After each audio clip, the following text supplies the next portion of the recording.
شروع کرتا ہوں اللہ کے نام سے جو بڑا مہربان نہایت رحم کرنے والا ہے۔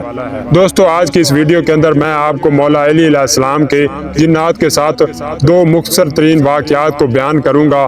دوستو یہ واقعات کو آپ نے پورا دیکھنا ہے، اور واقعات کو شروع کرنے سے پہلے میری ایک چھوٹی سی گزارش ہے کہ اگر آپ میرے چینل پر نئے ہیں تو جلدی سے چینل کو سبسکرائب کر لیں اور ساتھ ہی لگے بیل کے آئیکن کو دبا دیں تاکہ میرے ایسے سچے واقعات آپ تک پہنچتے رہیں۔ تاریخ دانوں نے روایت کی ہے کہ ایک دن رسول خدا صلی اللہ علیہ وسلم بیٹھے ہوئے تھے اور ان کے نزدیک ایک جن آپ سے مشکل احکام پوچھ رہا تھا۔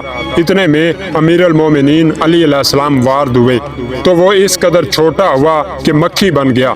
پھر وہ بولا، اے رسول خدا صلی اللہ علیہ وسلم، مجھے اپنی پناہ میں لے لیجئے۔ آپ نے فرمایا، کس سے ڈر رہا ہے؟ اس نے کہا، اس جوان سے جو ہماری طرف آ رہا ہے۔ حضرت صلی اللہ علیہ وسلم نے فرمایا، ڈرنے کی کیا وجہ ہے؟ اس نے کہا، جب طوفان نوح آیا تو میں نے کشتی نوح کو غرق کرنا چاہا، لیکن اسی نوجوان نے مجھے ضرب لگائی اور میرا ہاتھ کاٹ دیا۔ اس کے بعد اس نے اپنا کٹا ہوا ہاتھ دکھایا۔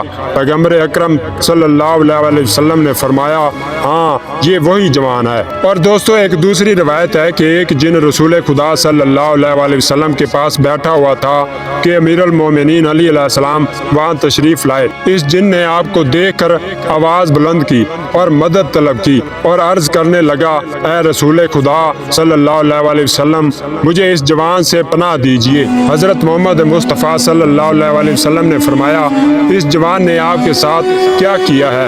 اس نے کہا، میں نے سلیمان علیہ السلام کی نافرمانی کی تو حضرت سلیمان علیہ السلام نے میری طرف کچھ جنوں کو بھیجا، میں ان پر غالب آ گیا، لیکن یہ جوان گھوڑے پر سوار میرے پاس آیا اور مجھے مجروح کر کے قیدی بنا لیا۔ اس کے بعد اس نے اپنا وہ زخم بھی دکھلایا جو ابھی تک ٹھیک نہ ہوا تھا۔ تو دوستو مؤلف کہتے ہیں کہ گرچہ امیر المومنین علی علیہ السلام ظاہری طور پر اس دنیا پر بعد میں آئے ہیں، لیکن آپ کے لیے زمان و مکان اس طرح سمٹے ہوئے ہیں کہ ان کے لیے ماضی، حال اور مستقبل کی کوئی اہمیت نہیں ہے، کیونکہ ان کا زمانہ اور زمانیات پر کنٹرول ہے۔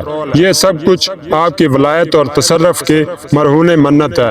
آپ کا وجود مقدس زمانے کا مقید نہیں، آپ تمام مخلوقات پر شاہد ہیں۔ تو دوستو میرا یہ واقعہ ختم ہوا چاہتا ہے۔ میں امید کرتا ہوں کہ آپ کو میرا یہ واقعہ پسند آیا ہوگا۔ اگر پسند آیا ہے تو ویڈیو کو لائک کر دیں اور ہو سکے تو ویڈیو کو شیئر بھی کر دیں۔ انشاءاللہ نیکسٹ ویڈیو تک کے لیے مجھے اجازت دیجیے۔ اللہ حافظ۔